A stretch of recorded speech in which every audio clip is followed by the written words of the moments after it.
नमस्कार सर्वांना, एमएच फ्लेवरमध्ये तुमचे खूप स्वागत आहे। तर आज आपण बनवणार आहोत कांदा भजी आणि सध्या पावसाळाही सुरू आहे, तर कांदा भजी सर्वांना खावीशी वाटते, पण घरी बनवताना कुरकुरीत होत नाही। तर अशा प्रकारे एकदा नक्की करून बघा। त्यासाठी मध्यम आकाराचे 3 कांदे घेतले, होईल तेवढे पातळ असे उभे काप केले।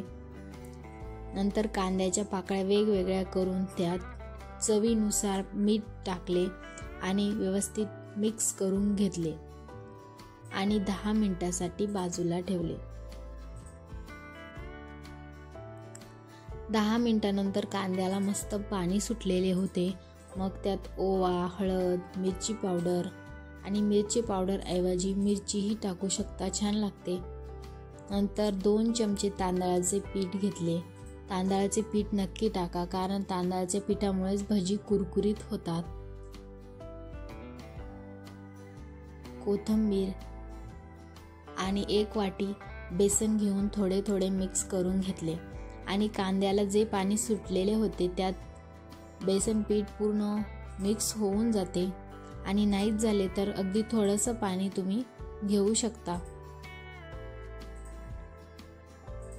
नंतर तेल गरम करायला घेतले आणि तेल व्यवस्थित गरम करायचे आहे। तेल जर व्यवस्थित गरम झालेले नसेल तर भजी तेलकट होऊ शकतात आणि भजी तेलात सोडताना अगदी पिठाचा गोळा करून न घेता कांद्याच्या पाकळ्या पिठासह वेगवेगळ्या करून तेलात सोडायचे आहे, म्हणजे भजी कुरकुरीत होते।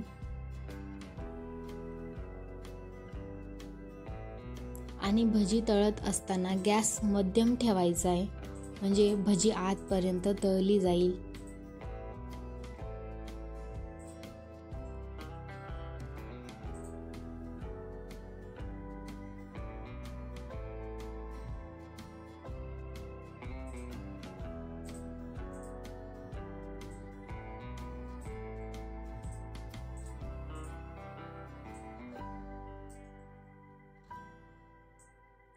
अशा प्रकारे पूर्ण भजी तळून झालेली आहे। तर चहा सोबत गरमागरम कांदा भजी आणि टोमॅटो सॉस किंवा हिरव्या चटणी सोबत सर्व करू शकता, छान लागते। एकदा नक्की ट्राय करा आणि व्हिडिओ आवडल्यास चॅनलला लाईक, शेअर, सबस्क्राईब नक्की करा।